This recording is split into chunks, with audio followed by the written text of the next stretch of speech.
Hey Bible lovers, I'm Tim Nichols and I'm here to bring you your Nichols Words. And as you can see, this Bible is tiny. So I want to show you some things about it and give you some information about it. It's really cool. Some friends of mine bought this from the Museum of the Bible in Pigeon Forge, Tennessee. They have some really cool stuff there. I've been to the one in Washington, D.C., but I've never been to this one.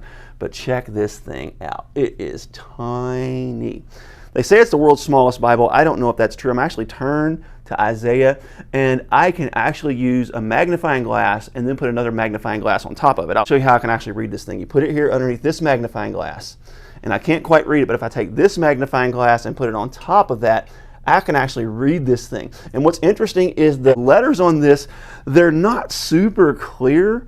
You can tell that it's either aged or that maybe the printing process wasn't perfect, but it's really nice. So I want to give you a comparison.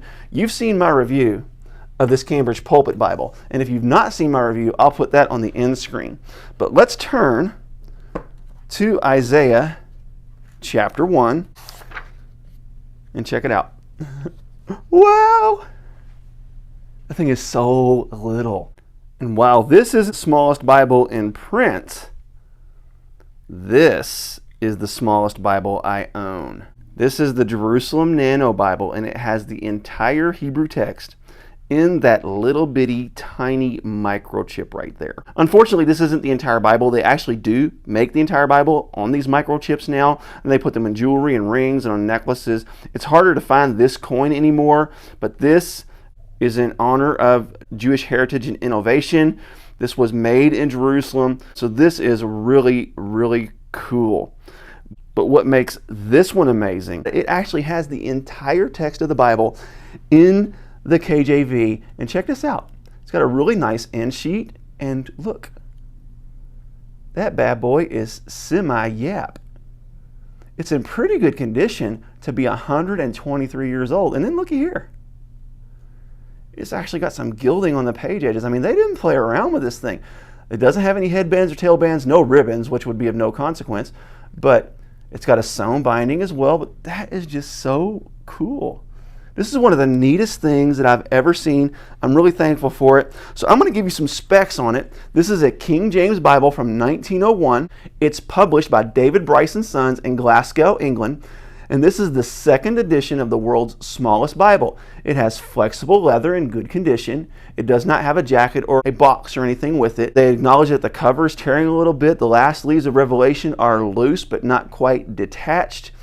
Otherwise good and intact. Then it has a number here. I don't know what it means. 2717.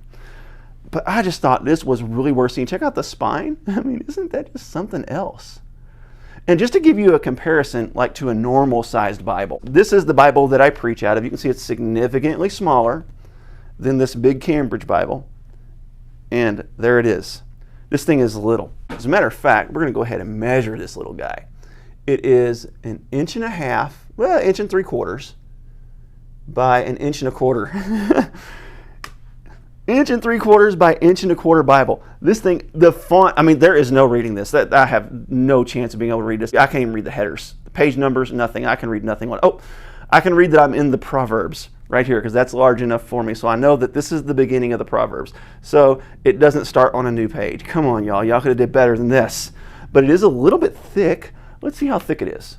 I'm going to say about a 1/2 inch thick. Yeah, right at about a 1/2 inch thick. So you can technically call it a thin line, but this is just cool, and I thought maybe you'd want to see the world's smallest Bible. God bless you. Keep calm. Jesus on. This is your Nichols Worth.